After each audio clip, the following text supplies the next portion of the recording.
नमस्कार, स्वागत है आपका इंडिया डेली 24/7 में। मैं हूं आपके साथ विवेक शांडिल। आप देख रहे हैं इंडिया रिपोर्टर्स। इंडिया रिपोर्टर्स में हम आपको दिखाते हैं दिन भर की हर बड़ी खबर, वो भी सीधे ग्राउंड जीरो से। ना कोई मिर्च मसाला, ना कोई एजेंडा, सीधी और सच्ची खबरें।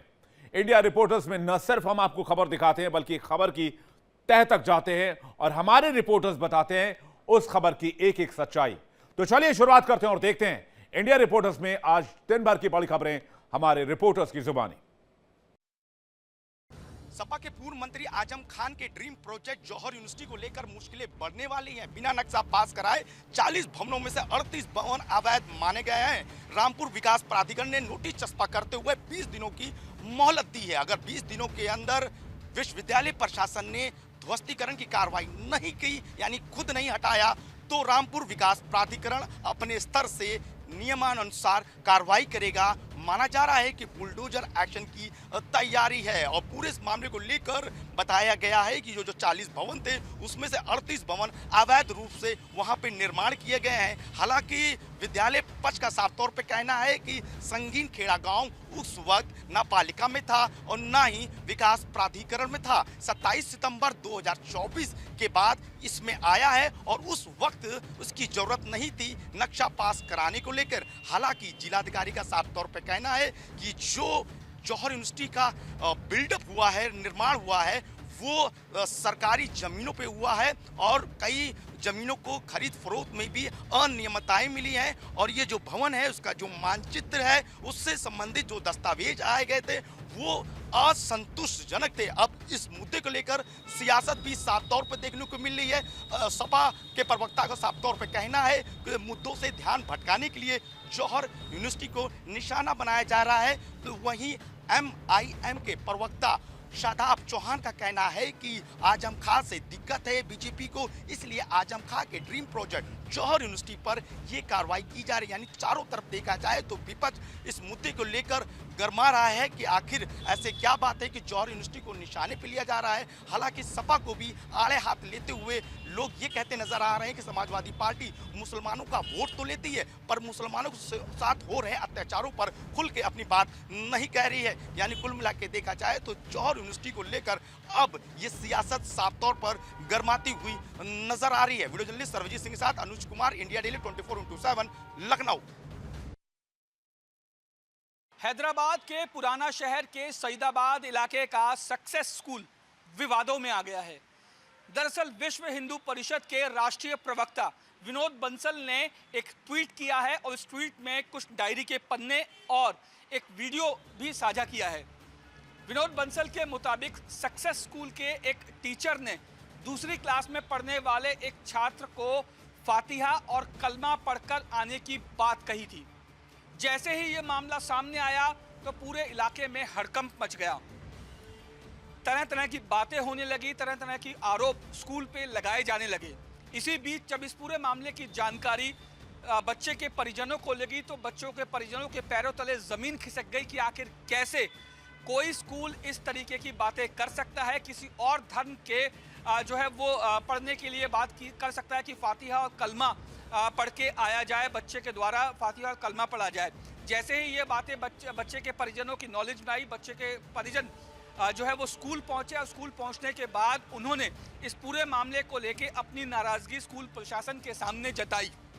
विश्व हिंदू परिषद के राष्ट्रीय प्रवक्ता विनोद बंसल के ट्वीट के मुताबिक स्कूल प्रशासन ने जो बच्चे के जो माता पिता है उनके द्वारा जताई गई नाराज़गी और आरोपी टीचर के खिलाफ कार्रवाई करने की बात को जो है वो बहुत हल्के में लिया और बच्चे के परिजनों की शिकायत को जो है वो हल्के में लेते हुए इसे नज़रअंदाज कर दिया, जिसके बाद बच्चों के परिजन काफ़ी ज़्यादा नाराज़ हुए।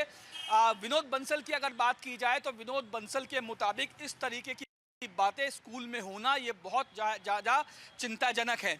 वहीं अगर बात की जाए फातिहा और कलमा पढ़ने आने की बात, तो विश्व हिंदू परिषद के विनोद बंसल ने अपने ट्वीट में जो कुछ डायरी के पन्ने और एक वीडियो साझा किया है जिसमें साफ तौर पे डायरी के पन्नों में फातिहा और कलमा पढ़ने की बातें लिखी गई हैं। इसके अलावा सोशल मीडिया पर एक वीडियो भी ज़बरदस्त तरीके से वायरल हो रहा है जिसमें परिजन जो है वो स्कूल के जो है वो कर्मचारी को इस तरीके की बातें क्यों की गई ऐसी बातें कहते हुए सुनाई भी दे रहे हैं। बात की जाए बच्चे के परिजनों की, तो बच्चे के परिजनों ने इसे सॉफ्ट कन्वर्जन यानी अप्रत्यक्ष रूप से धर्मांतरण जो है कि बात कहते हुए चिंता जताई है कि अगर छोटे बच्चों के दिमाग में इस तरीके की बातें डाली जाएंगी, इस तरीके की बातें कही जाएंगी, तो उसके दिमाग में इसका क्या असर पड़ेगा, इसको लेके बच्चे के माता पिता ने भी कड़ी चिंता जताई है। फिलहाल बच्चे के माता पिता का ये आरोप है कि स्कूल प्रशासन से शिकायत करने के बावजूद उनकी शिकायत पर ध्यान नहीं दिया गया, उनकी शिकायत को बहुत हल्के में लिया गया है। फिलहाल पूरा मामला इन्वेस्टिगेशन का है और लगातार इस पूरे मामले की अगर जब तक इन्वेस्टिगेशन नहीं हो जाएगी तब तक ये कहना बहुत जल्दबाजी होगी कि आखिर इस पूरे मामले को लेकर सच्चाई क्या है, इस पूरे मामले में कौन कौन लोग इन्वॉल्व हैं और स्कूल प्रशासन की इस पूरे मामले में क्या भूमिका है। क्योंकि जब तक इन्वेस्टिगेशन पूरी नहीं होगी तब तक उन लोगों के चेहरे सामने नहीं आएंगे जो इस तरीके की बातें छोटे और मासूम बच्चों के दिमाग में डालने की कोशिशें कर रहे हैं। फिलहाल जांच जारी है और जांच पूरी होने के बाद ही सच सामने आएगा। वीडियो जर्नलिस्ट रविंदर के साथ रजनीश शर्मा, इंडिया डेली, दिल्ली। इस वक्त हमारे साथ एलओपी सुनील शर्मा जी मौजूद हैं। सर, कांग्रेस के नेता हैं सैफुद्दीन सोज, उन्होंने कहा है कि नेशनल कॉन्फ्रेंस जो है वो स्टेटहुड की बात कर रही है, लेकिन असली मुद्दा 370 है, 370 पे बात करनी चाहिए। देखिए, सबसे पहले कांग्रेस पार्टी को स्पष्ट करना होगा कि सैफुद्दीन सोज साहब जो बोल रहे हैं क्या वो पार्टी की लाइन है या उनका व्यक्तिगत बयान है। अगर कांग्रेस 370 वापस लेना चाहती है तो उनके जो प्रमुख नेता हैं राहुल गांधी जी या उनके जो अध्यक्ष हैं उनको स्पष्ट करना होगा। अगर इनका व्यक्तिगत बयान है तो फिर बहुत ज्यादा मुझे लगता है कि इनसे एक्सपेक्टेशन तो है नहीं। वैसे भी सैफुद्दीन सोज साहब को कहना चाहिए जो यहाँ से चला गया है वो दोबारा वापस मुड़ के नहीं आया है। जो भी चला गया, कभी यहाँ पे प्रधानमंत्री होता था जम्मू कश्मीर में, अब मुख्यमंत्री है, तो दोबारा कभी प्रधानमंत्री न बनेगा तो न बनना है। वैसे 370 चला गया, ये भी वापस आने वाला नहीं है। सर, नेशनल कॉन्फ्रेंस के भी एक नेता हैं, उन्होंने 2 दिन पहले जम्मू में कहा था कि बीजेपी ने कोई बलिदान नहीं दिया, जम्मू के लोगों ने आज तक कुछ नहीं किया जम्मू कश्मीर के लिए। क्या लगता है सर आपको ये स्टेटमेंट एक नेता को अच्छी लगती है? देखिए, ये बेहुदा बातें होती है, बलिदान नहीं दिया, उन्हें तो फिर इतिहास का नहीं पता है और मैं नहीं चाहूंगा कि उस व्यक्ति को कोई जवाब दिया जाए। बहुत शुक्रिया हमसे बात करी। तो आप देख सकते हैं यहाँ पर लगातार जो है एक 370 को लेकर जो बयानबाजी कांग्रेस की तरफ से की जा रही है उसके परिप्रेक्ष्य में जो एलओपी हैं Sunil Sharma, leader of opposition party Bhajpa के, उन्होंने एक साफ साफ कहा है कि जो चीज़ चली गई है वापस नहीं आ सकती। फिलहाल ये साफ साफ दिख रहा है कि जो गठबंधन की बात चल रही है जम्मू कश्मीर में नेशनल कॉन्फ्रेंस कांग्रेस के साथ, वो अब कहीं टूटता हुआ दिख रहा है। कैमरामैन के साथ विकास अब्रो, इंडिया डेली 24/7 के लिए जम्मू से। 20 जुलाई को नेशनल कॉन्फ्रेंस की तरफ से जंतर मंतर पे एक आंदोलन का जो ऐलान जो है वो कुछ दिन पहले ही किया गया है। ये प्रोटेस्ट जो है जंतर मंतर के बाहर होगा और ये आंदोलन जो है स्टेट के राज्य के लिए जो आंदोलन है वो किया जाएगा, जिसमें करीबन 52 से ज़्यादा लीडर्स को जो है इन्विटेशन गया है, जिसमें रीजनल पॉलिटिकल पार्टीज के साथ साथ इंडिया ब्लॉक के लीडर्स भी जो है वो शामिल है। आपको बताते चले कि नेशनल कॉन्फ्रेंस की तरफ से अगर देखा जाएगा प्रोटेस्ट की मांग जो है वो पहले से की गई थी, लेकिन अब 20 जुलाई यानी कि मॉनसून पार्लियामेंट सेशन शुरू होने से पहले ही जंतर मंतर के बाहर एक स्टेटहुड को लेकर एक प्रोटेस्ट जो है वो करना चाहती है और जम्मू कश्मीर के लिए स्टेटहुड की मांग जो है वो करने जा रहे हैं। उसमें अगर देखा जाएगा अभी से जो है पॉलिटिक्स जो है उरूज पर है। यहाँ पे अगर देखा जाएगा पीडीपी की बात करें, नेशनल कॉन्फ्रेंस के अपने लीडर्स की बात करें, बाकी अलग अलग रीजनल पॉलिटिकल पार्टी के लीडर्स की अगर बात करें, उन्होंने नेशनल कॉन्फ्रेंस को आड़े हाथों लेके ये कहा कि चीफ मिनिस्टर उमर अब्दुल्ला, सबसे पहले जो कहा गया वो एमपी आगा रोहला यानी कि मेंबर ऑफ पार्लियामेंट आगा रोहला जो नेशनल कॉन्फ्रेंस से है, उन्होंने कहा कि स्टेटहुड की मांग जो है आज सीएम उमर अब्दुल्ला इसलिए कर रहे हैं कि उनको डीजीपी यानी कि डायरेक्टर जनरल ऑफ पुलिस का सल्यूट चाहिए, जो उनको सल्यूट नहीं कर रहा है उसके लिए स्टेटहुड की मांग ये कर रहे हैं। उसके साथ साथ जम्मू कश्मीर पुलिस जो उमर अब्दुल्ला को कहीं कहीं कोई पावर जो स्टेटहुड में एक स्टेट में एक पावर सीएम को होता है वो पावर उनको नहीं मिल रहा है, यानी कि अपनी कुर्सी के लिए अपनी पावर के लिए वो ये स्टेटहुड की मांग कर रहा है। शायद उमर अब्दुल्ला भूल चुके हैं कि लोगों के साथ इलेक्शन से पहले क्या वादे किए गए थे। उन वादों में मैनिफेस्टो में अगर देखा जाए 370 को लेकर बात हुई थी, 3501 को लेकर बात हुई थी, जिनसे लोगों से कहा गया था कि आप मुझे वोट दो, हम 370 और 35 की लड़ाई लड़ेंगे। लेकिन आज अगर देखा जाएगा, आज उमर उतना दूर दूर तक ना तो 370 ना तो 35 की बात कर रहा है। उसके साथ साथ अगर देखा जाएगा, लोगों का भी कहना है कि अपने पावर को बचाने के लिए, अपनी कुर्सी को बचाने के लिए स्टेटहुड का जो है ये मांग किया जा रहा है। पीपल्स कॉन्फ्रेंस की बात करें, उन्होंने भी जो है बातों बातों में इशारा दिया कि पहले से ही ये बात तय थी कि जब हमने कहा कि एकजुट होने की जरूरत है तब नेशनल कॉन्फ्रेंस टस से मस नहीं हुई। लेकिन आज स्टेटहुड जो है मांग कैसे इनको याद है, तो इससे साफ लगता है कि नेशनल कॉन्फ्रेंस इस आंदोलन में एक वाहिद पार्टी होगी जो खाली जंतर मंतर के बाहर जाएगी और प्रदर्शन जो है वो वहाँ पे करेगी। उसके साथ साथ अगर देखा जाएगा, जो इस्लामिक लफ्ज़ मीरवाइज की तरफ से भी क्लियर मैसेज आई कि आप जो है स्टेटहुड की मांग क्यों कर रहे हैं। आज 370 क्यों भूल गए, बाकी जो इश्यूज है, जो प्रॉब्लम कश्मीर घाटी में लोग फेस कर रहे हैं, वो उन पे आप बात कब करेंगे। इससे कहीं ना कहीं लगता है कि नेशनल कॉन्फ्रेंस में इंटरनल रिफ्ट जो है वो शुरू हो चुकी है। और उसके साथ साथ आगा रोहला ने एक पॉडकास्ट में भी इस बात का इशारा दिया कि मैं पार्टी को जल्द से जल्द अलविदा करने वाला हूँ। यानी कि नेशनल कॉन्फ्रेंस की पार्टी खुद बिखर रही है। जैसे इंडिया ब्लॉक बिखर चुका है, वैसे ही नेशनल कॉन्फ्रेंस भी बिखर रही है। अब ये देखने वाली बात होगी कि 20 जुलाई को एक तरह से बीजेपी का आंदोलन जम्मू कश्मीर घाटी में शुरू होगा और दूसरी तरफ से नेशनल कांफ्रेंस जंतर मंतर के बाहर प्रदर्शन करेगी। उस प्रदर्शन में कौन हिस्सा बनेगा, कौन नहीं बनेगा, ये देखने वाली बात होगी। इंडिया डेली 24/7 के लिए नासिर खान, कश्मीर। और अब बात उस आस्था, संस्कृति और विरासत की जो कि जगन्नाथपुरी में शुरू हो चुकी है। हम बात कर रहे हैं रथ यात्रा की। रथ यात्रा का इंतजार पूरे साल करोड़ों श्रद्धालुओं की तरफ से किया जाता है और रथ यात्रा की इस बार भी हर बार की तरह भव्य शुरुआत हो गई है। आषाढ़ शुक्ल द्वितीया के दिन जब भगवान जगन्नाथ का रथ निकलता है तो हजारों की लाखों की संख्या में श्रद्धालु पहुंचते हैं और वहां पर इस खास उत्सव को भी मनाते हैं। सिर्फ जगन्नाथपुरी ही नहीं बल्कि देश भर में श्रद्धालु इस उत्सव को अलग अलग तरीके से मनाते हैं, इस परंपरा का पालन करते हुए।